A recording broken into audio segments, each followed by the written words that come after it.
iyi sima yaje mu kw'icenda mu 2022 yabeshe gushika uno munsi twe twirwa turabura isima twubakisha yicariye ngaha bigeze babivuga yabaye amabuye yose buramatari nibayiri azoyiri yose sara apfuye buramatari ubugene kuwa mbere amahera azobashitse kuri ya konte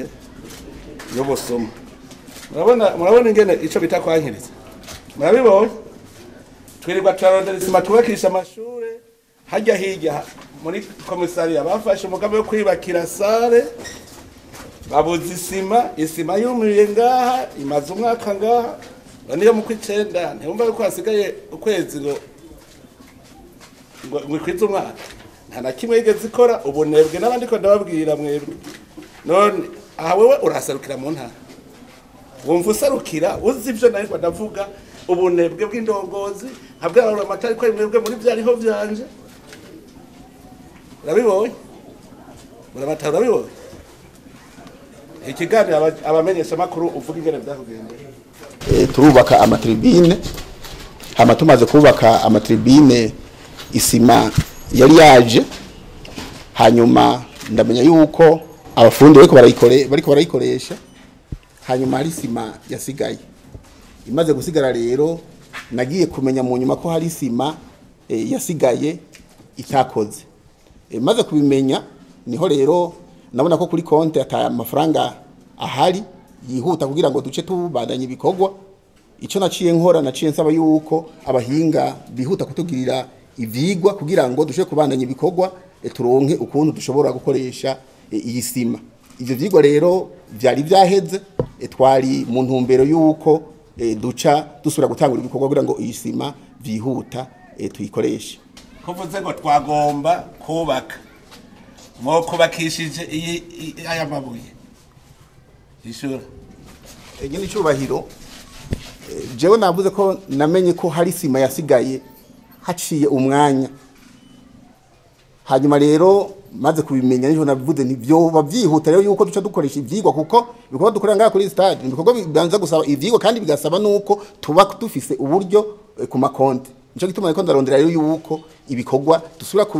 kubibandanya kuko twaronse n'abantu badufasha kugira ngo turonke uburyo kugira ngo isima nayo ishoboye kuronka aho ikora.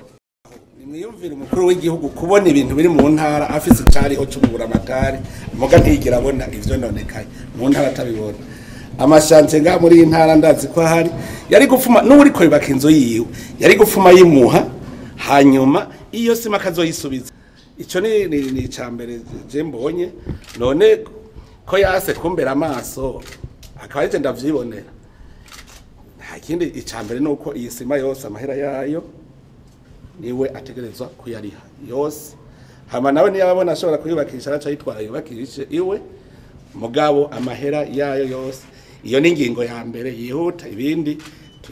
kuja kuvyiga turabe ingere vyifashe isima iri muramvya bagasanga muramvya bahejeje chantier iyo sima turayijana handi kuko vyose ni vy'igihugu murumva yuko twageze uruhombo hari abantu rero bajejwe umengana kwankiriza mpivyo bintu bizi wanje gusa naho ntabikeneye niba abandi horo ubona bakama parcelle ntayakeneye azafise inzu magacagira parcelle ugaca usanga urushamba mu gisagara hanyuma twagira ngo turayigaruka yeduyihe uyikeneye ugasanga ariko bakomine urugo baranyaze kandi ari kwankiriza gusa abantu rero bankiriza muri iki gihugu cyacu dutegereza nabo nyene kubagwanya ibintu vy'igihugu ni vya rusangi ni vya bene gihugu bose iyo wowe utabikeneye hariho uwundi abikeneye duca tubiha akabikoresha na cyane cyane ko ubu igihugu cyose kiri mu nyubako cyose twese murazi yuko twari twarasamaye aho muca hose babene gihugu babe uburongozi bw'igihugu twese turiko turubaka igihugu cyacu kugira ngo dutere tuja hahandi twavuga Burundi dushaka mu 2040 mu 2060